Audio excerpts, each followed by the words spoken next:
It is precisely 4:12 a.m. on this heavy, suffocating morning of August 1st, 2026, and the world of cinema has just fractured into a million jagged pieces as news breaks that the legendary Pete Edochie has lost his final agonizing battle with terminal cancer at the age of 79, leaving behind a silence so profound it feels like the heartbeat of Nigeria itself has stuttered to a halt. The air in the Adoki household is thick, almost gelatinous with grief, as his devoted wife of decades, Josephine Edochie, stands in the dim light of their living room, her hands trembling as she touches the empty space where his presence once anchored their entire universe. Her eyes hollowed out by a sorrow that defies human language, while their children move through the corridors like ghosts, suffocating under the weight of a reality they were never prepared to confront. For months, the rumors had been a low, persistent hum in the background, whispers from those closest to the family suggesting that the Lion of Africa, a man who commanded screens with nothing but a flicker of his eyes, was being hollowed out from the inside by a ruthless, late-stage malignancy,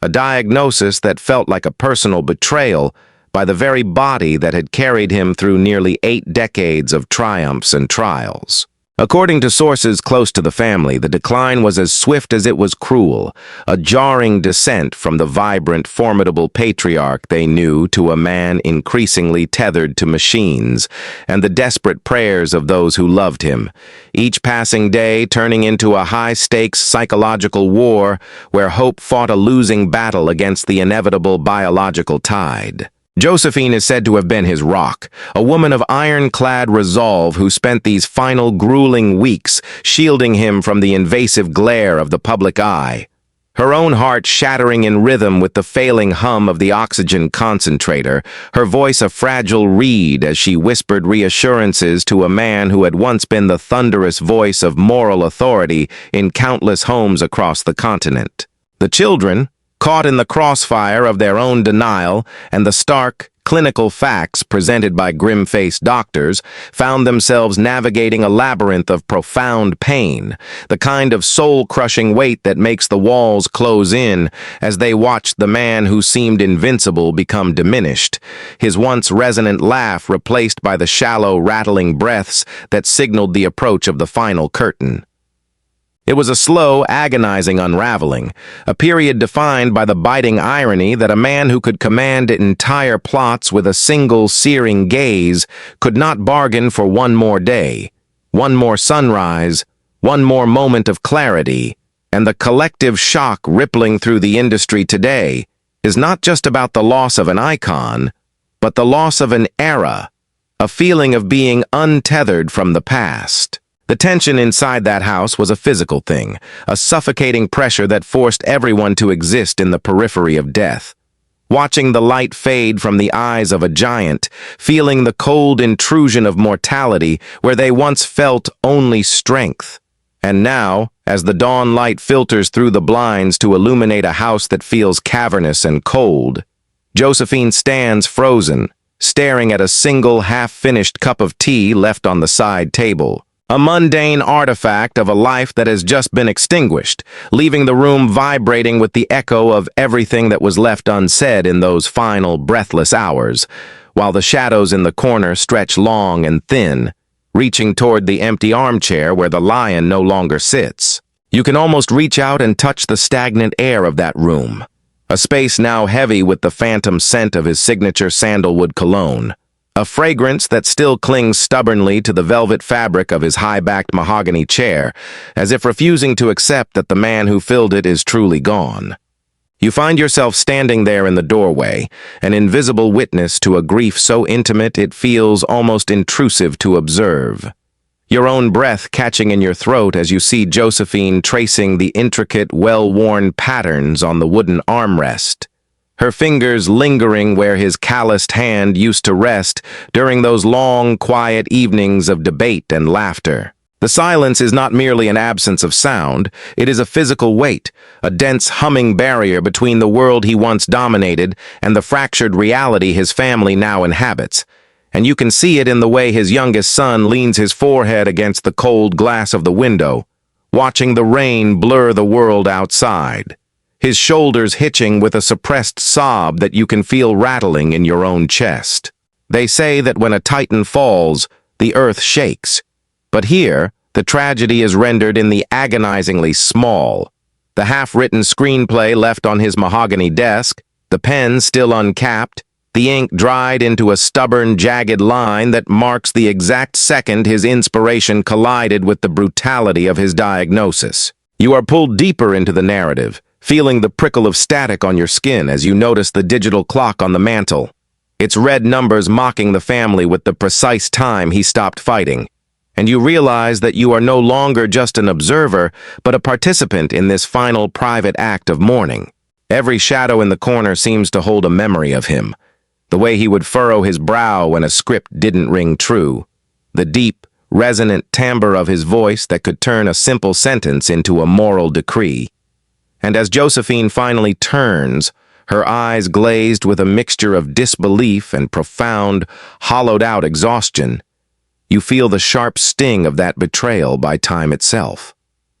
It is a suffocating, visceral experience, being drawn into the orbit of their loss, where every detail, from the frayed edges of his favorite reading glasses to the single forgotten slipper near the hearth, becomes a relic of a life that felt infinite until the very moment it proved to be terrifyingly finite.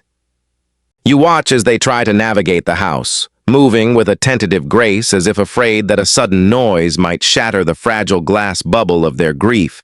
and for a fleeting, heart-wrenching second, you catch yourself listening for the sound of his footsteps, that heavy, deliberate thud against the hardwood floor that always signaled his return, only to be met with the sickening realization that the house has permanently shifted into a tomb of echoes. The air is thick with the residue of 1,000 shared meals, 1,000,000 whispered secrets, and the overwhelming, suffocating reality that the man who held their world together has vanished into the ether, leaving behind only the cold, unyielding artifacts of his existence to mock their longing. You feel the dampness of the room, the chill that radiates from the stone fireplace, and you realize that their pain is not a distant story, but a living, breathing entity. A dark tide rising in the center of the living room, threatening to submerge everything that was once bright, leaving only the sight of the dust motes dancing in a singular, lonely shaft of light that cuts across the empty space where his presence should be. A stark, blinding reminder that the stage is bare, the lights have dimmed, and the great actor has finally exited, leaving the audience in total, devastating darkness. Yet, even as the house settles into this heavy, funereal stillness, there is a lingering, discordant note, a subtle inconsistency in the timeline of his final days that tugs at the edges of the family's collective memory, a question mark that no one dares to vocalize. You notice it in the way Josephine glances toward the locked mahogany cabinet in his study, her expression flickering with something that isn't just grief. It is a flash of confusion, a momentary suspension of disbelief that ripples across her face when she thinks no one is looking. There are whispers, faint and frantic, among the household staff about the night before the end. The night when the lights in the study stayed burning long past the hour the doctors said he was too weak to even lift his head. Some claim they heard the low, melodic cadence of his voice locked in an intense, private conversation with someone who didn't exist. Someone who surely hadn't entered the house through the front gate, leaving behind a lingering scent of something metallic and ozone-sharp that defied the clinical sterility of his medication. Was he truly alone in those final hours? Or was he negotiating with a phantom, a last, desperate dialogue held in the periphery of a consciousness already slipping away from the physical realm? The children speak of an envelope, sealed with a wax that looks like dried blood, found tucked into the back of his favorite book of poetry. But they guard it with a possessive, almost fearful intensity, refusing to break the seal as if the truth contained within could either redeem the agony of his death or unravel everything they thought they knew about his final, secretive struggle.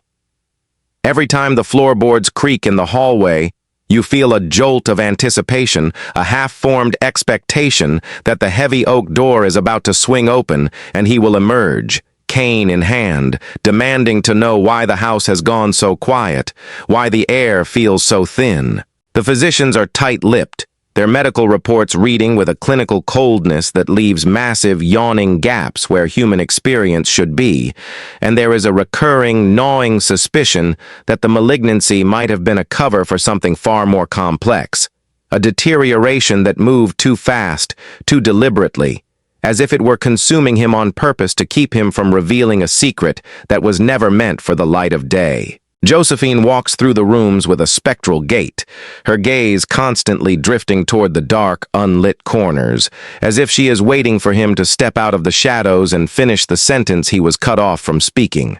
her silence becoming a barrier that prevents even their closest confidants from approaching. You are left haunted by the sensation that this isn't simply a story of a great man succumbing to a disease, but a story of a transition, a violent, orchestrated removal from the world of the living. And the more you watch the family, their huddled whispers, their frantic searching through his personal journals, the more you realize that the tragedy isn't just the death, but the mystery of what was taken with him to the grave. The clocks in the hallway have all stopped, frozen at the exact moment of his passing, but they tick rhythmically in your mind, a countdown to a revelation that remains perpetually out of reach. And as the evening sky bleeds into a deep, bruised purple, casting long, distorted shadows that seem to dance in the empty hallway, you are left staring at the heavy, ornate iron key Josephine has started to wear around her neck, a key to a door that no one has dared to open. While from somewhere deep within the bowels of the house, there comes the faint, rhythmic sound of a fountain pen scratching against paper, a sound that shouldn't exist in a room that has been empty for hours. The house seems to breathe now, a slow, rhythmic expansion and contraction of timber and stone that mimics the labored, rattling breath of the man who once gave it life. And you find yourself standing paralyzed in the hallway, unable to decide whether to turn back toward the light of the living room or step into the deepening gloom of the study where that phantom scratching continues to echo. It is an impossible sound, a scratching that vibrates through the floorboards and settles deep into your marrow, suggesting that something, or perhaps someone, is still laboring over those final lines, those final instructions that were never meant for the public ear. Josephine is standing at the end of the corridor, her back to you, her hand pressed flat against the mahogany door, and for a fleeting, terrifying moment, you see the reflection of her face in the antique mirror. Not a face twisted by the expected agony of grief, but a face etched with a chilling, sudden clarity, a look of someone who has just realized they were being lied to for the better part of a decade. She turns and her eyes lock onto yours, not with recognition, but with a hollow, searching intensity that makes you feel like an intruder in a tragedy that hasn't yet finished its final horrific movement. She doesn't speak, but her lips move as if reciting a mantra or perhaps a warning, and the silence that follows is so absolute that you can hear your own heartbeat thundering in your ears like a war drum, marking the seconds until the next, inevitable shift in this reality. Outside, the wind begins to pick up,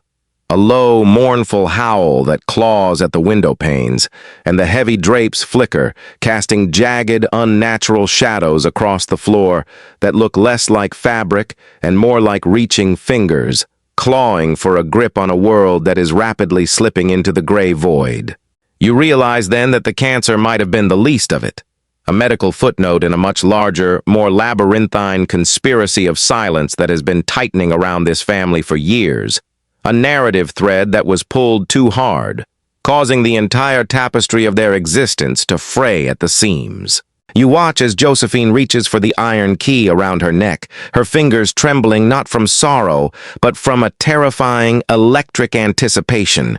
And as she inserts it into the lock of the study door, the clicking sound is deafening, a sharp metallic finality that shatters the fragile atmosphere of the house. The door creaks open just a fraction. An invitation, or perhaps a trap, and the scent of sandalwood is instantly overwhelmed by something sharper, something like ozone and old, decaying parchment, a smell that signifies a departure from the known world. You are suspended in the threshold of this mystery, caught between the desire to run from the suffocating weight of it and the primal human need to witness the truth, no matter how damaging it might prove to be to your own peace of mind. The light from the hallway dies, plunging the study into a pitch-black abyss, save for a single flickering ember from the dying fire that casts a surreal, dancing glow on the scattered papers on the desk.